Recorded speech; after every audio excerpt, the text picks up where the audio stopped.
Halo semuanya, selamat datang di channel Dokter Anime. Tempatnya bahas alur cerita anime yang durasinya panjang pol-polan. Mimin juga bakal ngasih upload video terbaru juga di sini cuy. BTW Mimin mau ngadain giveaway senilai Rp500.000 buat 5 orang pemenang untuk setiap minggunya. Pengumuman akan diumumkan setiap hari Minggu dan pengumuman akan diumumin lewat Telegram grupnya Dokter Anime cuy. Cari aja Dokter Anime 123, Dokter Anime 123. Caranya gampang banget pastinya dong. Like, comment, dan subscribe channel ini dan komentar bagus dan request judul filmnya cuy. Jangan lewatkan kesempatan ini cuy, karena kesempatan tidak akan datang dua kali. Kalau kalian mau uang 500.000 langsung saja di komen dan dituliskan aja judul filmnya. Gampang banget caranya cuy. Oke lah, kalau begitu langsung saja kita lanjut.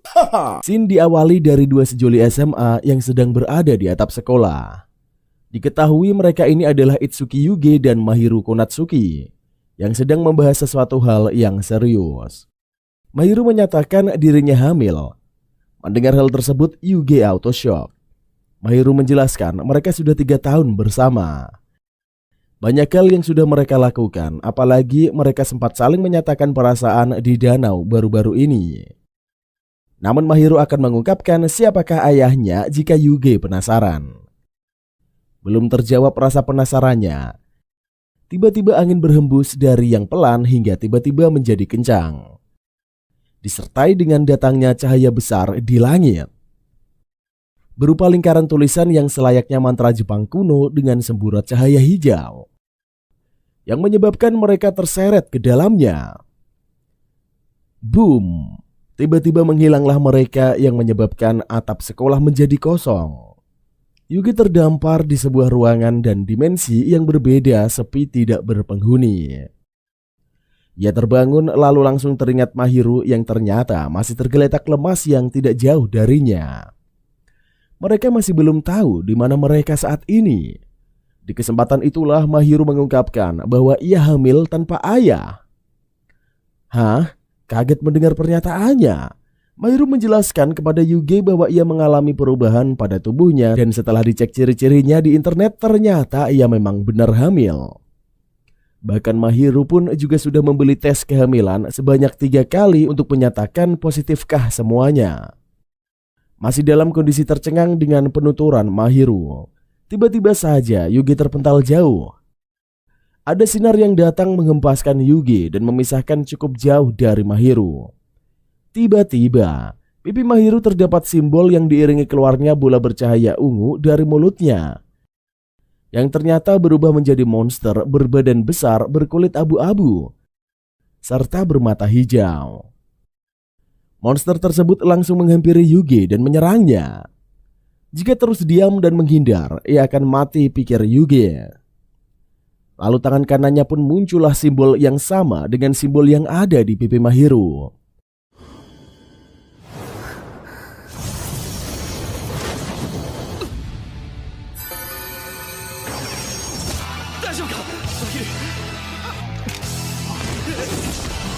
Simbol di tangan Yuge ini membuatnya menjadi memiliki pedang yang bisa membelah monster tersebut menjadi 2. Kekuatan dahsyat dari pedang itu membuat para monster tersebut kalah telak dan membuat sedikit celah dari tembok besar yang mengurung mereka. Akhirnya mereka pun terbebas.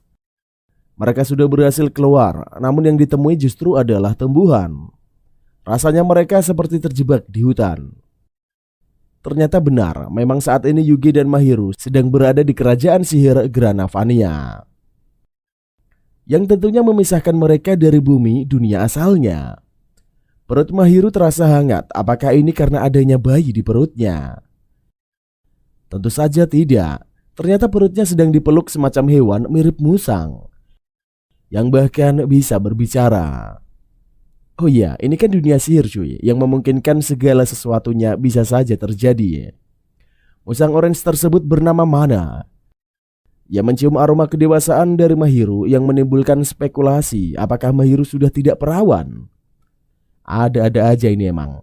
Malah seperti hewan pendeteksi virginitas aja cuy. Oke lah, lanjut. Siapa mereka? Tanya orang baru dengan kostum mirip tukang sulap kepada Mana. Ia menjelaskan bahwa 2 orang yang baru saja di Gravania itu merupakan Marebito, yang terlihat dari simbol keduanya. Pria tersebut mengatakan sangat berbahaya jika mereka masih berada di luar dengan status Marebito. Pria tersebut bernama Narsites. Ia adalah ahli pendidikan di kerajaan Gravania. Ia juga mengajak mereka untuk datang ke kastil Granvania, bertemu dengan penguasa. Sampailah Yuge dan Mahiru di sebuah kastil besar yang asri dan hijau. Narsites menjelaskan bahwa dunia Mahiru dan Yuge sering disebut masyarakat Gravania sebagai Sola atau dunia bumi. Sedangkan untuk kaum Mahiru dan Yuge, Gravania disebut sebagai dunia sihir. Saat ini mereka sedang berada di dimensi lain. Selain perbedaan yang harus mereka alami, ternyata mereka juga harus bertemu dengan Raja Gravania, yaitu Shangri-La, orang yang berkuasa dan memimpin Granvania tersebut. Shangri-La memiliki syarat untuk Yuge dan Mahiru jika ingin kembali ke dunia manusia, yaitu mereka harus menyelamatkan Granvania. Menyelamatkan Granvania melalui bocah SMA ingusan seperti mereka. Waduh, emang apa syaratnya cuy? Oke lah, lanjut. Mendadak Mahiru sakit sehingga butuh perawatan. Mana mencium kekhawatiran yang berlebih dari Yuge, sehingga curiga apakah sebelumnya mereka ada hubungan khusus atau bahkan tidur bersama. Mana terus-terusan menggoda Yuge, walaupun tetap saja dicuekin. Mana ganjen sekali cuy. Saat Yuge bangun, ia sudah berada di kasur dengan kaki dan tangan terborgol pada tiang-tiang kasur, dan muncullah dokter kerajaan Reone di depannya yang cukup mengagetkan. Oh ya, FYI aja cuy, posisi Yuge pun hanya menggunakan celana dalam saja, sungguh sangat awkward moment. Di situ Reone menjelaskan tubuh Yuge ada 12 simbol yang merupakan simbol dari rasi bintang, yang mengartikan ia bisa memiliki kekuatan untuk melawan para monster. Tugasnya saat ini adalah masuk ke sebuah labirin guna menghabisi makhluk kotor atau monster. Di labirin tersebut ada seseorang penguasa makhluk kotor yang susah dikalahkan. Selain itu, tugas Yuge juga harus mengambil medan bintang yang kehilangan kekuatannya. Detail apa itu? Penjelasan Reone bisa diakses di link web yang dibawakan oleh Mana. Sungguh dunia sihir yang sudah modern. Yuge sebagai Marebito nantinya akan dibantu oleh 12 gadis suci untuk melancarkan misinya. Mahiru adalah salah satu dari gadis suci dengan rasi bintang Virgo, di mana ia bertugas bersama dengan 11 gadis lainnya untuk mengambil perhatian penguasa makhluk kotor agar Yuge berhasil merampas medan bintang. Mahiru pun masih terdiam mendengar semua penjelasan Reone. Ternyata tanda-tanda kehamilan Mahiru adalah efek dari dirinya yang menjadi gadis suci, jadi ini real. Mahiru memang nggak hamil cuy. Salah satu cara yang harus dilakukan oleh Yuge terhadap 12 gadis suci itu adalah dengan tidur bersama, berhubungan intim hingga memiliki anak. Walaupun di dunia nyata hal itu tidak secara terang-terangan dilakukan, tetapi bagi Yuge ini sungguh sangat mengejutkan, apalagi dari hubungan tanpa status atau haram. Cuman karena saat ini mereka sedang berada di Granvania atau dunia sihir, jadi mode pengaturannya ya berbeda. Justru dengan lahirnya anak-anak Yuge ini dengan 12 gadis suci bisa menyelamatkan ia dan Mahiru kembali ke dunia asalnya. Adegan dewasa pun dimulai dari Mahiru. Reone menjelaskan bahwa hubungan dewasa adegan ranjang bisa lebih luas jika mulai dari orang yang sama-sama kenal. Walaupun terasa canggung, namun mereka harus melakukan hal ini demi Gravania dan demi diri mereka sendiri untuk kembali ke dunia manusia, dunia asal tempat mereka berada. Diawali dari ciuman, sentuhan, dan kemudian bercocok tanam. Ritual suci ini dilakukan untuk melahirkan anak bintang yang bisa mengalahkan para monster jahat yang akan dilakukan oleh Yuge dengan 12 gadis suci. Mereka berhasil, maka lahirnya anak bintang. Memang secepat itu cuy. Ya, jadi gambaran adegan panas yang harus dilakukan hanyalah ulah iseng dari Mana yang sebenarnya. Cukup dengan sentuhan fisik dan kedekatan emosional yang dilakukan oleh Yuge dan Mahiru, sehingga bisa melahirkan anak bintang yang diharapkan. Anak tersebut muncul anak bintang Virgo, kecil, imut, namun mengemban tugas yang tidak mudah. Saling berpandang, Yuge dan Mahiru melempar senyum dan saling berterima kasih. Dengan latar di tepi sawah, Yuge meminta maaf pada Mahiru atas adegan kemarin. Walaupun belum sampai pada proses pembuatan anak yang sesungguhnya, namun momen kemarin cukup membuatnya gugup. Tak ada henti-hentinya menjauh, Mana justru mengganggu mereka. Mana menyayangkan Yuge yang tidak benar-benar melakukan adegan itu. Mendengar ocehannya dari kemarin yang tidak berhenti tentang kemesuman, akhirnya Mahiru melempar jauh Mana. Ia penasaran di mana anaknya sekarang. Ternyata anak bintang Virgo ditaruh di panti asuhan. Bukan karena yatim piatu. Padahal ada Mahiru dan Yuge. Hanya saja anak bintang Virgo itu lahir untuk tugas sehingga perlu dilatih mental dan fisiknya untuk melawan musuh. Anak bintang Virgo harus bekerja sama dengan Maribito dan para gadis suci untuk melawan monster dan menyelamatkan dunia. Lalu Mana mengajak mereka berdua ke sebuah perkampungan jalan menuju salah satu kelas yang nantinya harus mereka ikuti. Ternyata di ujung gang ada seorang wanita cantik berbaju putih. Ia berjalan sedikit cepat, lalu kemudian brak, Yugi tertabrak gadis tersebut cuy. Gadis itu memegang buku dan membawa roti. Ia terburu-buru, tetapi terlihat dibuat-buat. Setelah bangun, ia langsung pergi tanpa sepatah kata pun. Lalu mereka bertiga masuk ke kelas yang berisi gadis suci. Materi pembelajarannya pun diisi oleh Reone. Ia mengenalkan ke-12 gadis tersebut, dimulai dari Ari dengan simbol rasi bintang Aries yang bekerja dengan gadis gereja. Lalu ada Taura dari zodiak Taurus yang bertugas sebagai pengantar ataupun di wilayah kastil. Pengantar apapun di wilayah kastil. Kemudian peramal Liris sebagai perwakilan Gemini. Ini cukup unik cuy, karena kepribadiannya yang bisa berubah-ubah ketika kepalanya dipukul. Jadi ada dua kepribadian yang berbeda gitu cuy. Dilanjut oleh si cantik Ruka dari rasio bintang Cancer yang ditabraknya tadi. Ternyata ia adalah salah satu dari gadis suci yang harus ditiduri Yuge nantinya. Ada juga penjaga kedamaian yaitu Femiruna, gadis suci zodiak Leo.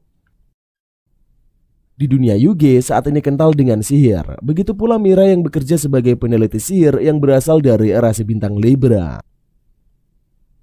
Sisanya ada Sue, Sagittarius yang mengurus dan memeluk hewan. Flan Capricorn, pengembara yang bekerja di bar. Kemudian penjual roti dengan zodiak Aquarius. Yuzua si zodiak Pisces yang bekerja sebagai pelukis di rumah. Dan terakhir dari rasi bintang Virgo ada Mahiru. Melihat semua gadis suci tersebut membuat Yuge tercengang. Mana memang nakal, ia menggoda Yuge dengan memberi buku panduan agar lancar beradegan dewasa. Dan ternyata Ruka disuruh Mana menabrak sesuai dengan adegan yang ada di sholat tadi, agar mereka bisa memiliki chemistry lebih cepat. Mahiru, Yuge dan Mana berjalan di tepi sawah. Mana masih merasa ada sesuatu yang terjadi di antara mereka di luar hubungan sebagai teman di dunia manusia. Lalu di taman ternyata mereka bertemu dengan Narsites dan para gadis suci yang sedang bertamasya. Akhirnya mereka bergabung dan seperti biasa Liris yang selalu membuat heboh karena dua kepribadian dirinya. Di balik kericuhan itu, Yuge mencoba keluar. Ia melihat Ruka yang sedang memilih bunga-bunga di taman untuk diberikan ke anak-anak panti asuhan. Ruka mencoba mendekat ke Yuge untuk melihat seperti apakah karakter Yuge. Namun Ruka tidak berhasil membacanya sehingga membuat pergi menjauh karena malu. Tidak lama kemudian Mahiru mendatangi Yuge. Ia sedikit mabuk. Mahiru ingin mengingatkan Yuge janji 10 tahun yang lalu ketika mereka SD. Sayangnya Yuge tidak mengingat sama sekali. Mana mendengarnya dan kembali menggoda Yuge yang ingin mengetahui apa yang terjadi di antara mereka. Walaupun tidak mendapatkan jawaban yang memuaskan, Mana tetap ingin tahu. Mana menunjukkan panti asuhan tempat para anak bintang dilatih agar bisa menyerang para musuh. Tepat di depan gerbang, Yuger melihat Virgo Junior yang sedang dilatih dengan keras hingga tersungkur. Alfi sang pelatih nampak tidak enak setelah melihat Yuge dan mengetahui bahwa itu adalah Maribito. Namun justru Yuge salah fokus pada bagian dada Elfi yang terlihat sangat menonjol. Sebelumnya, Mana menjelaskan bahwa nantinya Yuge dan anak bintang harus menghancurkan para makhluk kotor di labirin yang mungkin tidak terduga tempatnya. Dan lagi-lagi, Yuge diingatkan bahwa tugasnya adalah memiliki 11 anak bintang lagi guna memperkuat kemampuannya untuk melawan para musuh. Dan ia harus melakukan ritual cinta dengan 11 gadis suci. Sungguh membagongkan. Oke lah, lanjut. Sejujurnya Yugi masih belum tahu harus dengan siapa selain Mahiru yang ia kenal. Mana memancing apakah Ruka bisa menjadi salah satu kriteria yang membuat Yugi tidak canggung. Yugi pun terdiam. Ketika perjalanan pulang, Yugi dan Mana bertemu dengan Ruka di depan rumahnya. Ia sedang memeluk anak kecil yang habis terjatuh. Sepertinya Mana sekarang menjadi ekor Yugi ya cuy. Oke lah, kita lanjut. Sorenya Yugi mendatangi rumah Ruka yang alasannya tidak lain dan tidak bukan adalah untuk memproses anak bintang lagi. Karena saat ini hanya baru ada satu anak saja yang ia khawatir Virgo Junior akan merasa kesepian. Buku panduan dari Mana sungguh bermanfaat. Yugi tampak lebih santai dan lihai. Ruka merasa kurang wawasan karena hanya ia yang merasa nervous. Dan hari ini lahirnya seorang baru yang akan menjadi bagian dari anak bintang. Yugi juga bertemu dengan Yang Mulia. Ia diberikan 12 penangkal bintang dari para gadis suci, yang tentunya bisa digunakan sebagai pelindung. Yugi akhirnya sampai di depan pintu labirin yang terkunci oleh banyaknya akar pohon. Jalannya cukup membingungkan. Beruntungnya ia ditemani oleh Mana sebagai pemandu. Jika tugas ini selesai, Yugi bisa kembali ke dunia manusia normal seperti biasanya. Sayangnya, kekuatan dan kemampuan yang ia miliki belum setara dengan robot besar yang ada di dalam labirin. Virgo dan Cancer menjadi guci setelah kalah melawan makhluk kotor. Yugi terlihat kecewa. Ia membawa 2 guci tersebut lari dengan Mana. Ia bertekad akan melahirkan anak-anak baru yang lebih kuat. Ternyata sementara 2 anak bintang tersebut akan menjadi boneka dulu usai kekalahannya. Walaupun Mana sudah gencar menyuruhnya berlatih termasuk mengajak 2 anak bintang, tetap saja Yugi kalah. Memang payah Marebito satu ini cuy. Akhirnya Mana mengajaknya bertemu dengan Narsites. Menurut teks kuno yang ia pelajari untuk melahirkan anak bintang yang kuat, maka Yugi harus melakukan ritual cinta ganda. Mendengarnya saja membuat cukup malu. Hal ini ia ceritakan pada Mahiru, teman kecilnya yang juga terjebak di Grand Vania bersamanya. Yugi mengajak Mahiru mandi bersama. Sayangnya kunci dengan boneka mirip Yugi terjatuh di kolam. Mahiru digendong ke tepian, lalu Yugi memutar kolam untuk mencarinya. Biarpun dikata jelek, tapi gantungan kunci itu yang menemani Mahiru. Pas mereka mau kissing karena keadaan yang mendukung, malahan Mana meniupkan trompet dan mengingatkan mereka untuk berpindah tempat karena telah disediakan. Grand Vania Dream Coach lengkap dengan alat dewasa yang bisa dimainkan. Sayangnya kondisi tubuh Yugi saat ini belum bisa melakukan kencan ganda. Karena ia flu, maklum habis berenang tadi cuy dengan Mahiru yang dilakukan sore menjelang malam. Pemeriksaan yang dilakukan Reone pun telah usai. Namun Yugi masih kepikiran dada ranum besar milik Ranoe. Wadadidaw. Saat perjalanan pulang, ia melihat perempuan cantik yang sedang menari di dalam sebuah bar. Yang ternyata itu adalah Falun, salah satu dari gadis suci. Yugi langsung masuk mencoba sok dekat yang ternyata berujung pada kesepakatan untuk melakukan ritual suci. Ya, karena kencan gada Mana berhasil, ia telah menyiapkan 2 gadis di dalam ranjang.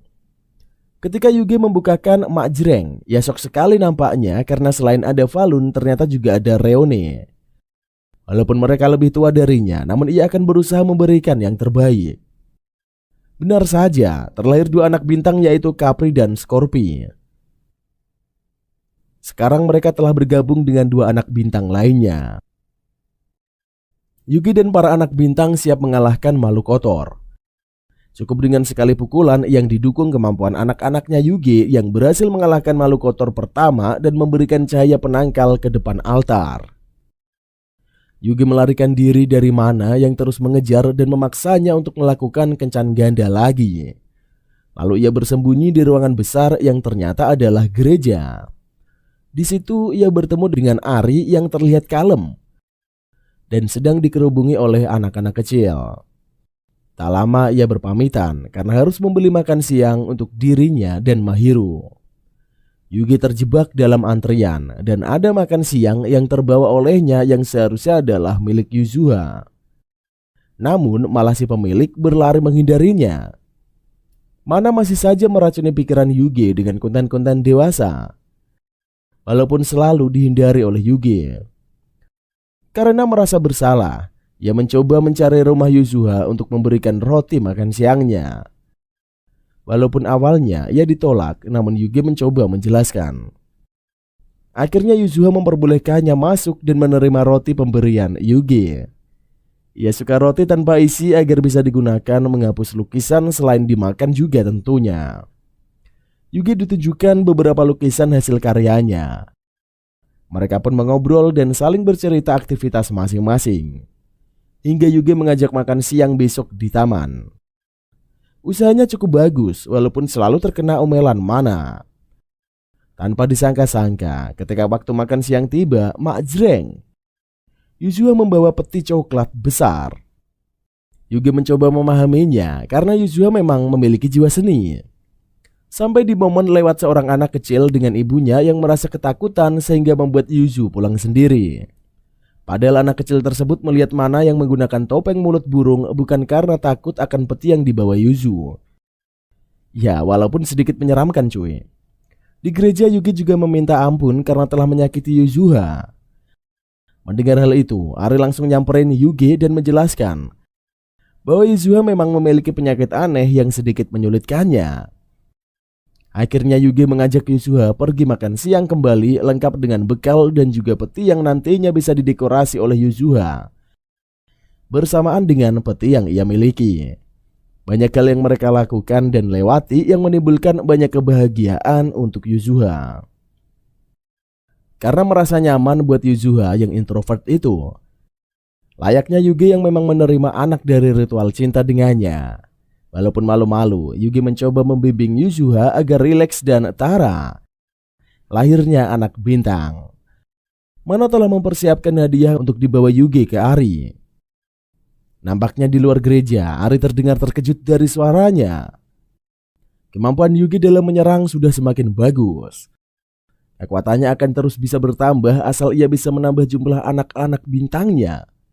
Karena saat ini ia disibukkan oleh pertarungan. Akhirnya Mana mengatur jadwal dengan para gadis suci untuk pergi ke pantai dalam menyambut liburan musim panas. Saya pria terpopuler di akademi yang banyak diidolakan oleh para gadis ternyata menyusul. Kiranya siapa yang cepu ke dia? Ternyata tidak lain dan tidak bukan itu karena postingan Mana. Setelah sampai di pantai, sungguh sangat indah pemandangannya. Begitu pula ketika melihat para gadis dengan bikininya. Kecuali Liris yang hanya di pinggiran pantai dengan payung besar. Melihatnya sendiri, Yugi langsung menghampirinya. Liris sengaja tidak bergabung dengan gadis suci lainnya. Karena ia melihat pada ramalannya akan terjadi sesuatu yang tidak diinginkan sehingga sebaiknya ia menghindar saja. Mereka juga melihat saya yang sedang berfoto selfie sendiri, sehingga sangat narsis. Namun memang seperti itulah saya yang tidak mampu mencegahnya. Tidak ada yang mampu mencegahnya. Semua ramalan Liris tentang Yugi seputar gerbang kematiannya tidak dipercaya. Seketika itu Liris berubah menjadi Lilie. Ia tidak terima kembarannya disepelekan. Padahal maksud Yugi bisa saja ramalan Liris bisa salah. Perdebatan mereka panjang, terhenti ketika mereka bersepakat untuk menghadirkan anak bintang baru guna memperkuat kemampuan Yugi. Proses ritual suci pun dilakukan. Baru kali ini Yugi bisa melakukan ritual dengan dua gadis sekaligus. Liris, yaitu Liris dan Lilie. Semua anak-anak bintang sedang mendapatkan latihan dari Elfi. Mereka merasa bahwa Alfi sungguh sangat kejam. Lalu datanglah Yugi yang membuat Alfi salah tingkah. Ternyata diam-diam ada yang mengikuti Yugi. Ia melihat Saika sedang menguntitnya. Maka dari itu ia berlari mengejarnya dengan pedang yang ia keluarkan. Ia membuat Ari yang juga menguntitnya merasa terpukau. Walaupun sudah menyamar, namun Yugi tetap mengenali Ari. Ia membuatnya tersipu malu berlari pergi. Ia mengambil Naginata, logam panjang yang bisa digunakan Yugi sebagai alat perang. Ia ingin dekat dengan Yuge bukan cuma hanya karena ritual cinta saja, namun juga dengan penasaran. Karena dikejar Yuge, akhirnya Seika bersembunyi di gereja yang ternyata ada Airi di dalamnya. Ia memberikan Naginata pada Seika untuk mencobanya. Tapi mak jreng, pintu dibuka oleh Yuge dan Mana. Mereka kira hal aneh-aneh terjadi pada Seika dan Airi. Namun penciuman Mana masih terbilang bagus, sehingga bisa memastikan tidak ada yang hilang dari Airi. Untuk memastikannya, Yuge mengajak Airi melakukan ritual cinta demi menghasilkan anak-anak bintang. Sebelumnya Airi memberikan Naginata pada Yuge untuk menunjang kemampuan Yuge dalam melawan makhluk kotor. Di pagi hari yang cerah, Yuge melihat aktivitas para gadis-gadis suci. Lalu ia mengantar tepung ke rumah Colette. Yang disangka ia akan melakukan ritual cinta. Padahal ia murni mengantarkan tepung saja agar Colette bisa segera membuat roti. Karena melihat Colette sendirian, Yuge memutuskan untuk membantunya. Tentunya setelah mendepak Mana jauh-jauh agar tidak mengganggu kegiatannya hari ini. Banyak jenis kue yang Colette buat untuk ditaruh di toko rotinya. Walaupun tidak terlalu rame, tapi lumayan agar pelanggan yang datang lebih banyak variasi roti yang akan dipilihnya. Ternyata toko kue yang tidak terlalu banyak pelanggan ini seketika menjadi ramai karena kehadiran anak-anak bintang Yuge dengan sang pelatih Alfi. Para anak bintang tidak hanya mengambil satu roti per anak, namun mereka ingin membeli banyak roti. Karena uang yang dibawa Yuge tidak banyak, akhirnya Alfi memberikan uangnya dulu untuk membayar. Ini tidak diberikan secara gratis, tapi ini menjadi utang Yuge ke Alfi. Penasaran kenapa tokonya sepi? Ternyata Yuge langsung disuguhkan dua makhluk pengganggu yang membuat roti makan siang yang biasa ia beli.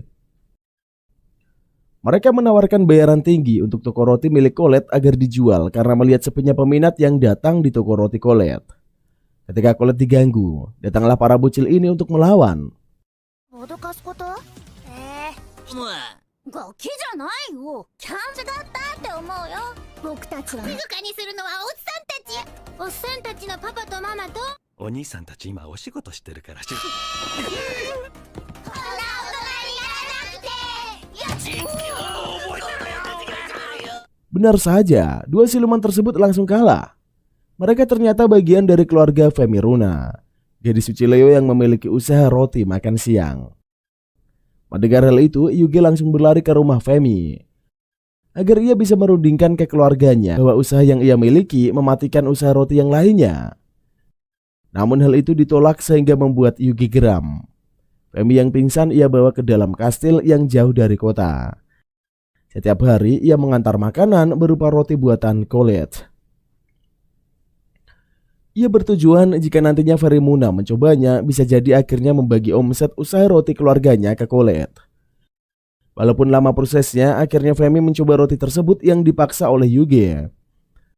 Dalam hati Femi, ia sebenarnya mengagumi Yuge yang ganteng dan tidak mengincar hartanya. Apalagi mata Yuge yang bergairah sungguh sangat memukau. Karena sudah dikurung di dalam kastil selama berhari-hari, Femiruna pun meminta Yuge untuk menyeka punggungnya. Baru pertama kali, tapi mereka setuju untuk melakukan hal yang lebih jauh, yaitu ritual cinta. Gadis Leo satu ini memang beda cuy. Baru pertama tapi ia mendominasi dan tidak mau terkalahkan. Dan terlahirlah lagi anak sebagai penambah anak bintang. Colette bisa mengikuti festival roti di sekolah dengan resep dari kakeknya. Nantinya akan ada penobatan bagi pengunjung atau Marebito Grand Vania yang bisa menaklukkan 12 gadis suci. Ia akan menyandang gelar Bachelor, yang tidak lain dan tidak bukan ialah Yuge. Ia akan melihat kecemburuan, persaingan, dan rasa cinta yang sudah mulai tumbuh. Tugas utama gadis suci adalah melakukan ritual cinta dengan Yuge. Hal itu dilakukan agar ia bisa melahirkan anak bintang yang nantinya bertugas untuk melawan makhluk kotor di dalam labirin.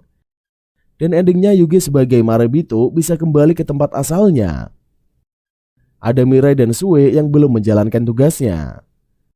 Sue si penyuka binatang ini langsung luluh terhadap action of service dari Yuge, yang mengajaknya kencan dengan membawa banyak hewan. Hal ini dilakukan Yuge agar Sue merasa nyaman. Ternyata kecintaan Sue terhadap banyak hewan karena background keluarganya. Papanya peneliti dan mamanya adalah dokter hewan. Kedua orang tuanya meninggal saat mencoba melindunginya dari serangan makhluk kotor. Ingat hal itu membuatnya bersedih dan menangis. Mendengar hal itu, dengan spontan Yuge memeluk Sue. Selain geram, ia juga membalas semua kejahatan yang telah dilakukan oleh makhluk kotor tersebut. Beberapa gadis suci sedang menikmati pesta yang telah diadakan. Namun tidak jarang dari mereka kepo. Kencan seperti apa yang sedang Yuge dan Sue lakukan. Begitu pula Ruka yang bertanya ke Mahiru seperti apa ritual cinta yang mereka lakukan. Ya, walaupun tidak dijawab oleh Mahiru, Sue mendatangi booth makanan yang menyediakan sushi. Nampak sungguh sangat lezat. Alfi dan Saika saling mengobrol. Para gadis suci penasaran kira-kira siapa yang akan dipilih oleh Yuge. Untuk mengetahuinya, Mana telah menyiapkan kejutan, yaitu para gadis suci wajib menaiki tangga yang ada di depannya. Namun tangga bukan sembarang tangga. Tangga ini ternyata sudah diolesi lotion termasuk seluruh badan gadis suci, sehingga membuat mereka licin dan akan kesusahan mencapai puncak. Benar saja, semuanya hampir gagal. Terpeleset lalu terjatuh. Kecuali Mirei, si peneliti ilmu sihir ini telah sampai di atas untuk bertemu Yuge. Semua gadis cantik menggunakan bikini seksoi, termasuk Mirei. Mereka melakukannya di dalam kolam. Sungguh buset. Di mana Yuge membantunya karena penglihatannya buram jika tidak menggunakan kacamata. Mirei yang terlihat tegas ternyata tenang dan juga bisa mendesah kencang karena pergumulan itu. Setelah selesai, Mirei dihadiahi sushi dari Yuge. Kedua gadis tersebut, Mirei dan Sue, akan dipilih oleh Yuge sebagai pemenang kencan kali ini. Ternyata Mirei membawa gas hipnotis kejujuran. Dan karena Mana melihat persaingan sengit antara keduanya, maka jadilah ritual cinta ganda. Setelah itu Yuge dipanggil Yang Mulia. Ia diberitahu bahwa masih ada labirin level 3 yang artinya akan susah sekali untuk dikalahkan. Sehingga ia harus memastikan kekuatan dan kemampuan yang dimilikinya. Narsites baru saja selesai meneliti dokumen kuno, ternyata total ada 13 labirin yang harus dilewati. Dan untuk saat ini masih kurang satu labirin lagi. Yugi tidak tahu berapa ia harus bertemu dengan satu wanita baru yang akan dinobatkan sebagai gadis suci atau bahkan malah pria. Baru membayangkan saja udah bergidik cuy, karena tidak pernah terlintas di bayangan akan melakukan hal romantis selain ke kawan bicara yang dekat tentunya. Sampailah Yugi melihat para pria ganteng di dalam dapur yang sedang beraktivitas hingga muncul sosok yang tidak begitu asing baginya, yaitu Seiya. Hanya saja tidak pernah terbayangkan Yugi harus melakukan hal itu kepada Seiya. Benar saja, saya rupanya langsung menyerang. Ia menyerang Yuge walaupun ia berhasil kabur. Ia menyerang Yuge walaupun setelahnya berhasil kabur. Walaupun ia hanya merupakan manusia baru ataupun pendatang di Grand Vania, bukan berarti ia dapat melakukan hal yang menyimpang. Mana juga cerita bahwa ia sebetulnya adalah bagian makhluk kotor yang tidak punya siapa-siapa karena ketika ia diciptakan, setelahnya si pencipta ini meninggal, sehingga membuatnya juga sendirian. Namun bukan malah dimusnahkan, justru ia dilindungi oleh Merbitor pertama, yaitu Raja. Dan untuk Yuge, ia harusnya merasa beruntung karena banyak yang menyambutnya berbeda dengan Mana. Karena bagian penduduk Garvania awalnya tidak suka padanya karena backgroundnya. Karena banyak hal yang menyedihkan yang sudah diciptakan oleh makhluk kotor, Yuge pun bertekad dengan siapapun ia tujuannya adalah menyelamatkan Grand Vania. Namun ternyata bukan berpapasan dengan Seiya atau Narsites.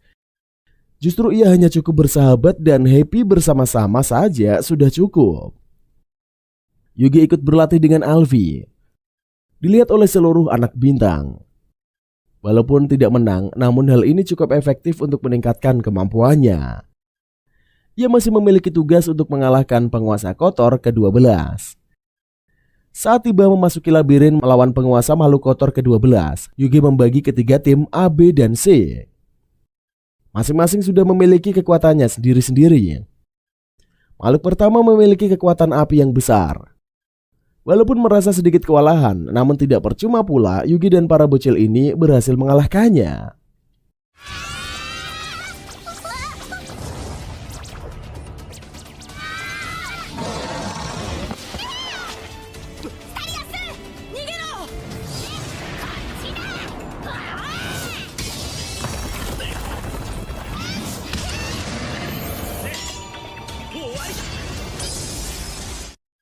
Sebenarnya jika memang ternyata mencari satu gadis suci lagi, Alfi merasa bahwa dirinya lah yang dimaksud. Namun sepertinya Mana ataupun Yugi tidak merasakan hal itu. Lihat saja Alfi yang berusaha memberikan kode pada Yugi agar lebih meliriknya. Mulai dari jepit rambut, pita yang lebih dikira sampah. Pokoknya sungguh terkaku dan terlalu lah. Alfi mencoba menuliskan surat. Isi hatinya lalu disobek dan dimakan. Ia tahu hal ini salah, namun sungguh tidak enak jika tidak dianggap.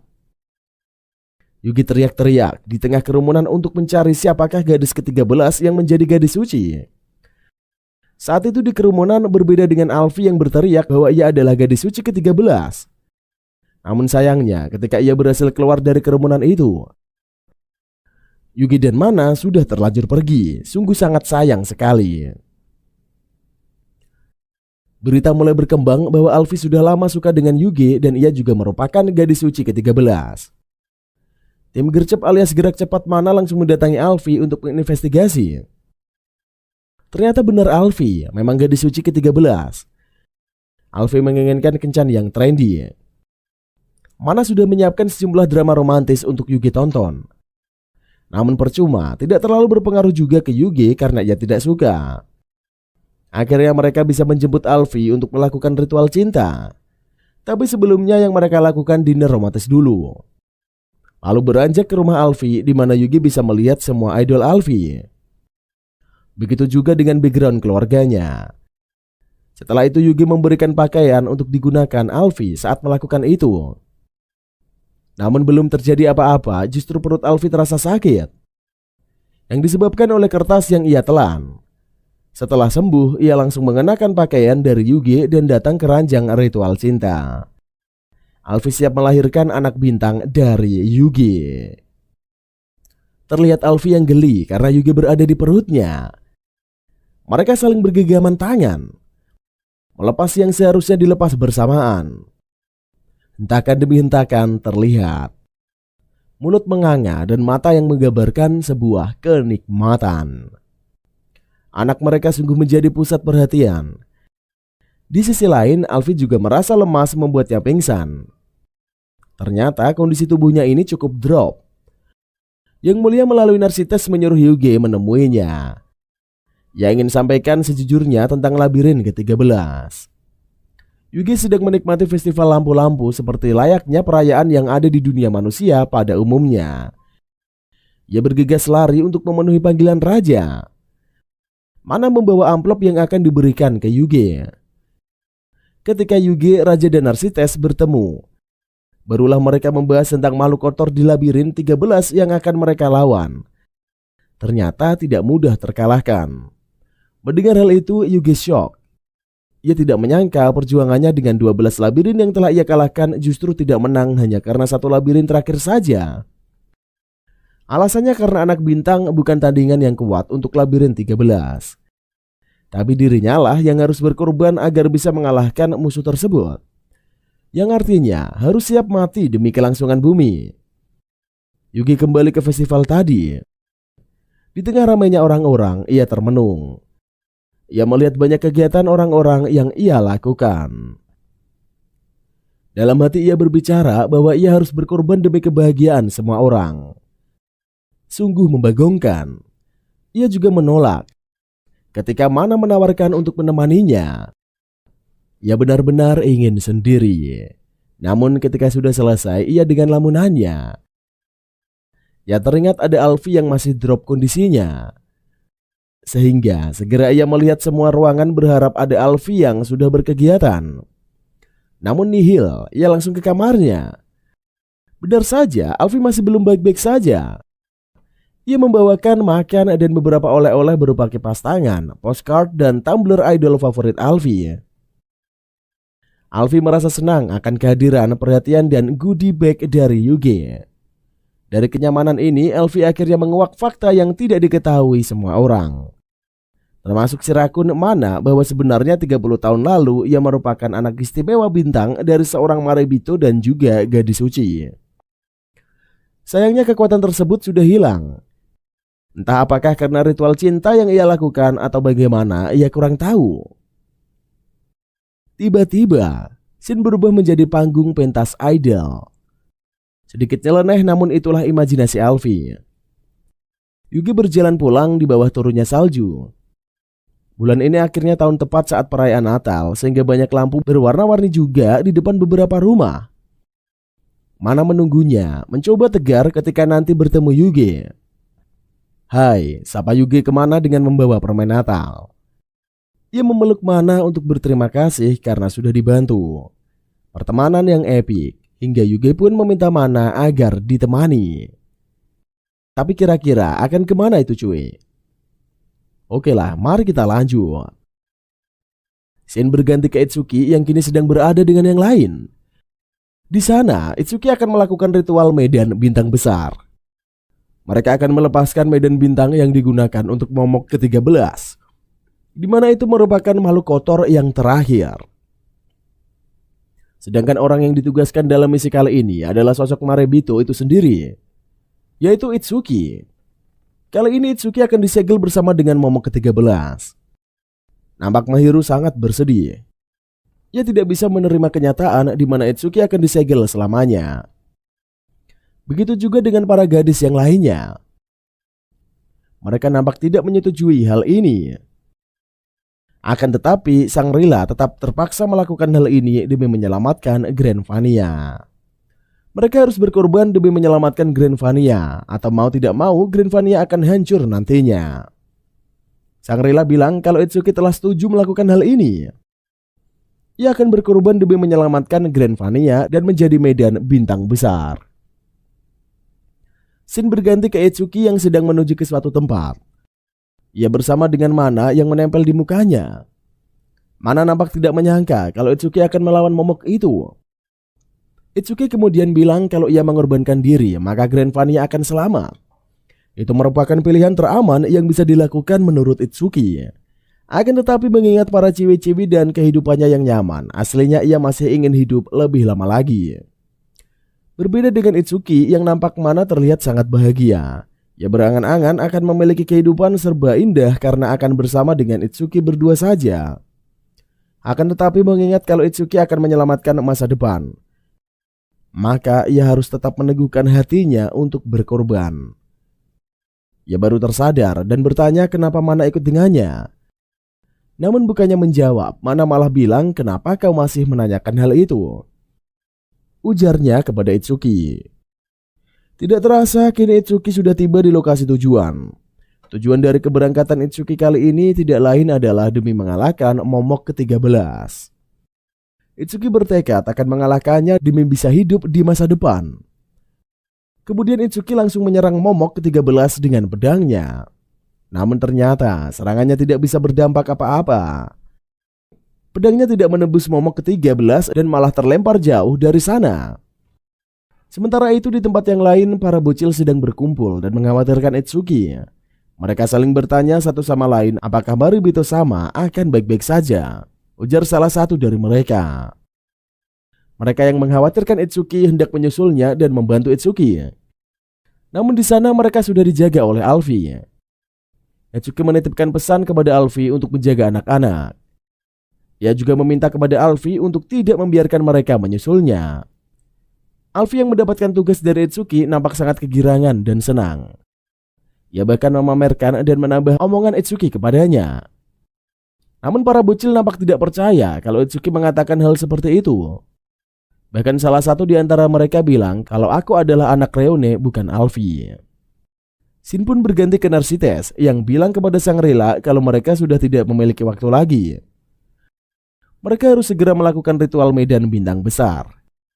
Namun Mahiru nampak masih belum bisa melakukannya. Shangri-La kemudian meyakinkan jika karena mereka tidak segera melakukan ritual itu, dunia akan mengalami kehancuran. Dunia ini akan langsung dipenuhi oleh para makhluk kotor. Shangri-La juga bilang kalau Mahiru tidak akan bisa kembali ke Sola. Para Ciwi akhirnya meyakinkan Mahiru untuk segera melakukannya. Mereka mengangkat tangan menandakan kalau mereka setuju untuk melakukan ritual. Alhasil Mahiru juga mengangkat tangannya dan memulai merapalkan mantranya. Akan tetapi, ketika hendak merapalkan mantra untuk menidurkan Itsuki, Mahiru menggagalkan niatnya. Ia tidak bisa membuat Itsuki tertidur selamanya. Mahiru tidak sanggup jika harus hidup tanpa Itsuki. Sementara itu di tempat Itsuki, rapalan mantranya langsung sampai ke sana. Tiba-tiba saja muncul lambang sihir berwarna hijau dan langsung menahannya. Akan tetapi, seketika lambang sihir itu langsung hilang. Mana bilang kalau ritualnya telah dihentikan. Namun seketika itu, momok ke-13 langsung menyerang Itsuki dan membuatnya sampai terlempar jauh. Getarannya bahkan sampai membuat dinding yang ada di gua itu sampai runtuh. Beruntungnya Itsuki masih sempat mengeluarkan kekuatan untuk melindungi dirinya dan Mana. Shin kemudian berganti kembali ke istana. Di sana Mahiru bilang kalau ia masih tidak bisa mengorbankan Itsuki demi menyegel momok ke-13. Mahiru kemudian menanyakan kepada Shangri-La apakah ada cara lain. Ia bilang kalaupun dunia akan runtuh, Mahiru tidak akan sanggup mengorbankan Itsuki. Seketika Mire maju dan menjelaskan kalau ada satu cara yang mungkin bisa digunakan. Ia bilang berdasarkan buku kuno yang ada di kastil. Di sana dijelaskan kalau Marebito bisa terikat dengan semua gadis suci sepenuhnya. Maka kekuatan untuk memurnikan makhluk kotor itu bisa didapatkan. Akan tetapi, mereka juga menjelaskan kalau di dalam buku itu ada dokumen yang lain. Buku itu hanya berisi harapan kosong semata. Akan tetapi, jika memang itu bisa dilakukan, maka mereka semua tidak harus mengorbankan Itsuki. Mendengar hal itu, Nersites bilang kalau pertaruhan itu terlalu beresiko. Namun Shangri-La bilang kalau mereka patut untuk mencobanya terlebih dulu. Shangri-La kemudian meminta kepada semua gadis suci untuk membantu Itsuki lalu menyelamatkan dunia ini. Mereka langsung bersemangat dan pergi dari sana. Walaupun tidak yakin, Shangri-La bilang kalau ia juga tidak ingin mengorbankan Itsuki. Shin pun berganti ke momok ke-13 yang tiba-tiba muncul di permukaan. Para bocil kemudian menyiapkan senjata mereka. Alfi malah panik dan berpikiran kalau momok ke-13 sudah naik ke permukaan. Itu berarti Itsuki sudah kalah. Sementara itu bocil-bocil nampak sangat bersemangat karena merasa kalau mereka sudah mendapatkan permintaan dari Marebito sama. Mereka bersemangat dan memiliki keyakinan harus menyelamatkan kerajaan ini. Mereka semua kini sudah berhadapan dengan momok ke-13. Seketika dengan para ciwi yang merupakan ibu dari para bocil yang ada di sini, mereka datang dan meminta kepada para bocil untuk membantunya. Mereka semua kemudian merapalkan mantra dan seketika itu tubuhnya langsung bersinar. Begitu juga dengan tubuh dari bocil-bocil. Di sini kita juga diperlihatkan dengan kekuatan dari gadis suci dan anak buah bintang yang telah menjadi satu. Kekuatan mereka kemudian menjadi satu dan jadilah 3 kekuatan yang masing-masing memiliki sinar yang berbeda. Sementara itu, Itsuki yang tertimpa reruntuhan juga kini sudah bisa bangkit kembali. Ternyata Itsuki telah diselamatkan oleh Mana. Mana merasakan kalau para gadis suci itu dan anak bintang kini telah menyatukan kekuatan mereka. Itsuki kemudian menanyakan bagaimana dengan momok ke-13. Mana menjelaskan kalau hanya ada satu hal yang harus dilakukan. Mana bilang kalau ia tidak akan menyuruh Itsuki untuk menyelamatkan Granvina. Akan tetapi, Mana meminta kepada Itsuki untuk bertarung demi orang-orang yang ingin Itsuki lindungi. Kemudian Mana bilang kalau ini adalah hal terakhir yang bisa dia lakukan. Mana kemudian mengeluarkan sebuah botol dan menyesali perkataannya. Ia sebelumnya sudah memikirkan kata-kata itu dan menyimpannya untuk malam pertama antara mereka berdua. Mendapatkan sebuah botol yang bisa menyelamatkan dunia, Itsuki kemudian bilang kalau ia selalu bisa mengandalkan Mana. Mana bilang kalau di balik lelaki yang hebat ada wanita yang hebat pula di belakangnya. Itsuki kemudian mengajak Mana untuk pergi ke tempat momok ke-13.